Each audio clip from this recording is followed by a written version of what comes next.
All right, that's enough of that. Let's go to Leslie in St. Paul. What's up, Leslie?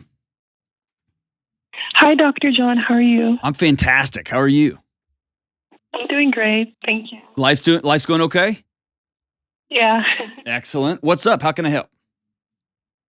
So, something I've been wrestling with internally is wanting to break generational curses as a first generation immigrant, but feeling a lot of guilt. So I had called into the Dave Ramsey show, and it was mostly a financial question. My senior year of high school, I saved up a bunch of money to pay cash for my first car. And because I was 17 and a minor at the time, my mom had access to my bank account, and she decided to take that money to pay off some of her debt. Oh no, And that was the money for my car. I'm so So I sorry. called, and George and Christina kind of helped me with the financial aspect. But I was wondering if you could guide me through the emotional aspect of, I'm in college right now. I'm studying really hard to get a good job and avoid debt. But then there's that emotional part of it. What's your cultural background? West African. Okay.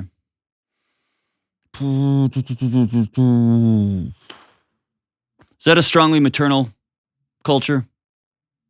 Yeah. Yeah. Actually, no, it's very patriarchal, actually. Okay. Okay. Um. Oh man. Here's the thing. Let's. This is hard to do, and it's really probably not the right thing to do. But let's take the cultural aspect. You know what? You can't. I can't just tell you to scoot that over. Let me just say this. Um. I think in my Western context, taking somebody's money from them is wrong across the board. It is in my culture too. I mean, I was Okay. talking to my siblings, my aunts and uncles. Most people would agree that this is wrong. I mean, it's so yeah. Maybe you should take the cultural Well, aspect out of well, it. I don't want to do that. I don't. I think that's been a problem, as though you can just take culture on and off like a pair of sunglasses, right? But that helps me because there are cultures that your kids are very much yours, and so what's theirs is yours, and so it would be seen as something that in my house I would consider stealing. You're a thief. You stole from me.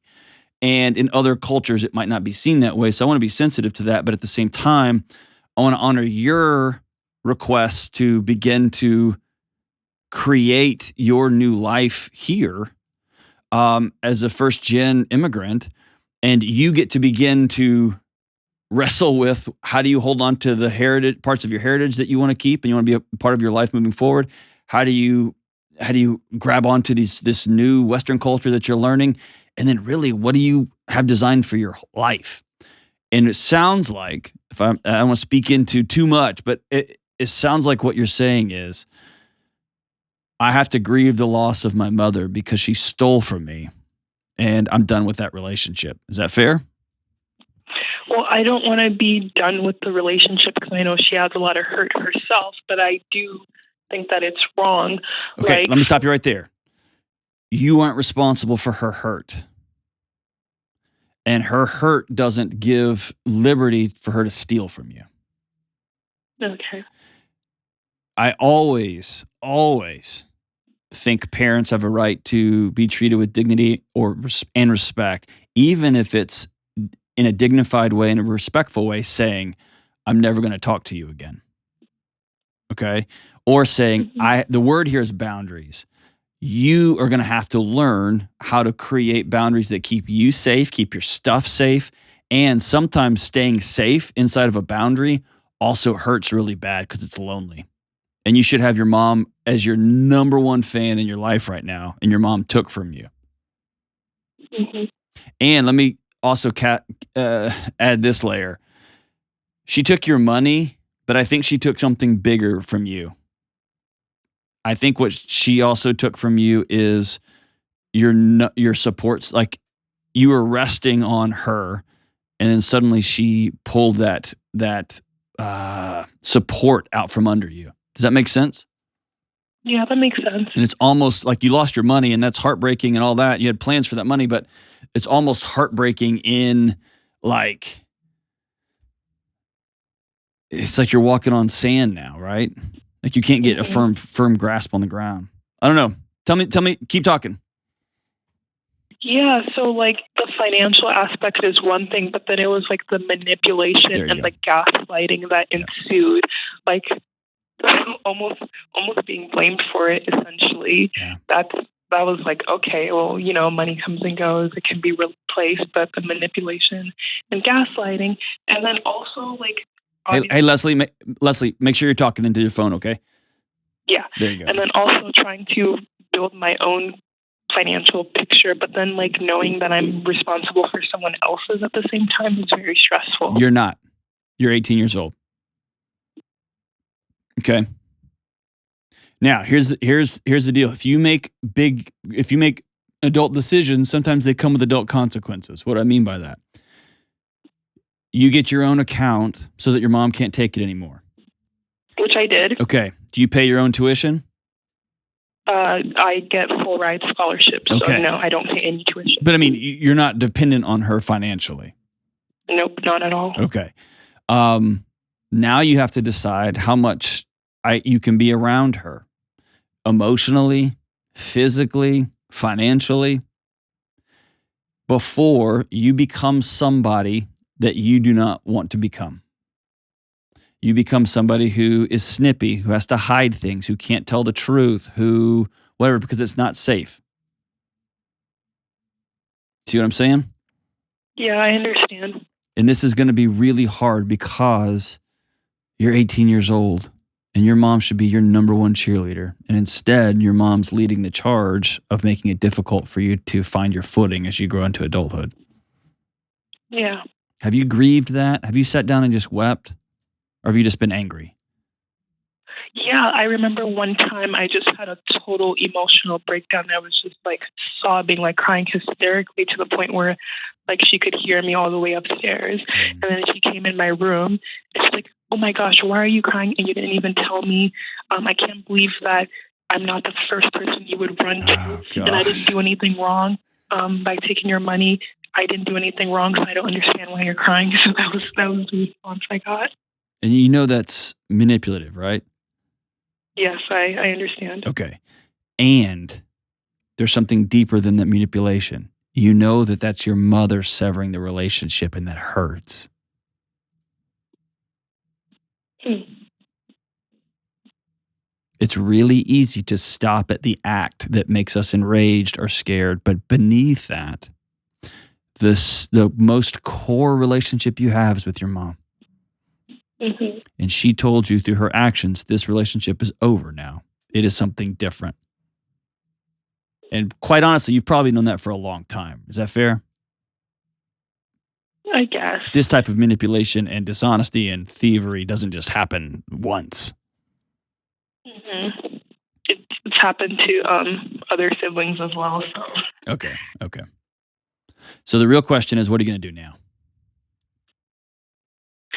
well, so obviously I'm keeping my stuff separate now, and I don't know. Like obviously, it does not feel right to me to leave your parents destitute for retirement, but I also understand that my finances have to come first. So I don't know. I guess I'm struggling internally with finding like the right balance. Is it you that's leaving them destitute, or is it your mom choosing to not work and your dad choosing to not work?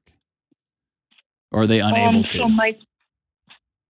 she does work, but she has a bunch of debt that she's making no effort to pay off. How is an 18-year-old kid going to be more responsible for her adult mother's life than her adult mother?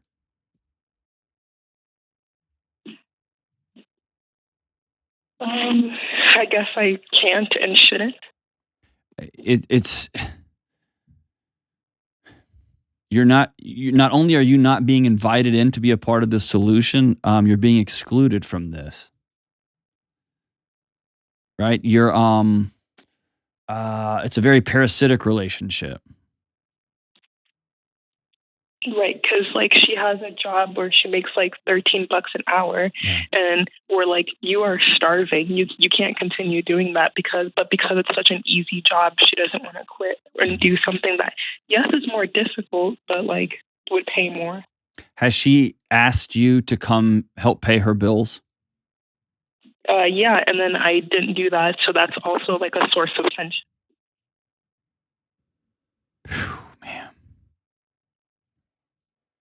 In fact, she's like 45 and she's like, I should be retired right now. I shouldn't have to work. Wow. Wow. Um,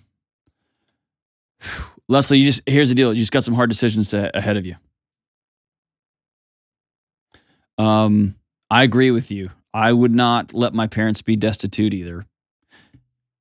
But I'm older. I'm in my 40s now. I'm not 18.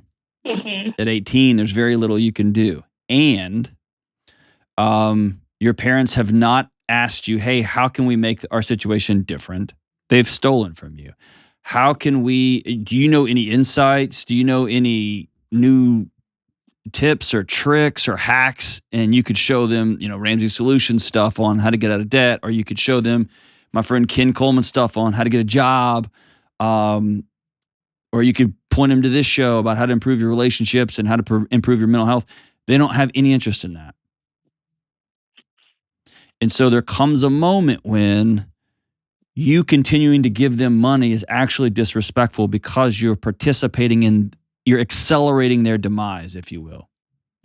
Mm-hmm. You see what I'm saying? Right. Right. And so don't participate in their desire to not be well.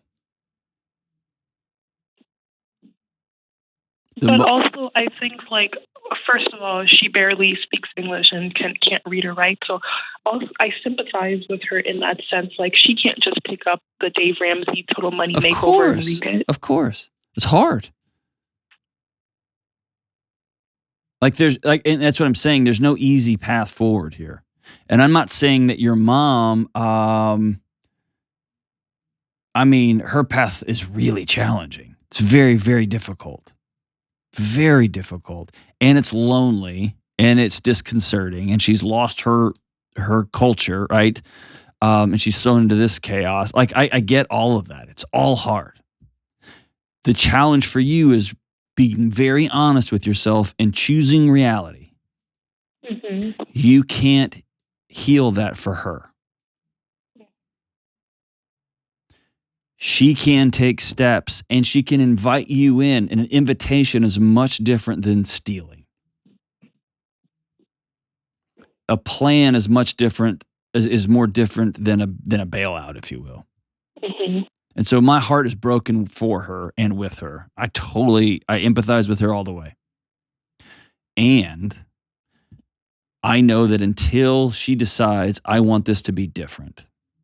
And here's the deal. I worked with immigrant students my whole career. They were some of you better get out of their way, dude, because there was no stopping them. No stopping them. And so I've seen it over and over and over and over again. People deciding enough is enough. I'm going to make this different now. And I'm going to take advantage of every resource. And I know poverty's gnarly, and I know I'm going to have to do something I don't want to do, which is ask for help and ask for help and ask for help and ask for help. And I'm going to have to lean on my kids, not in an oppressive way, but in a can you help me out kind of way. And I've just seen it over and over, Leslie, over and over. And until your mom comes to that or your dad comes to that on their own, you can't walk around being their parent.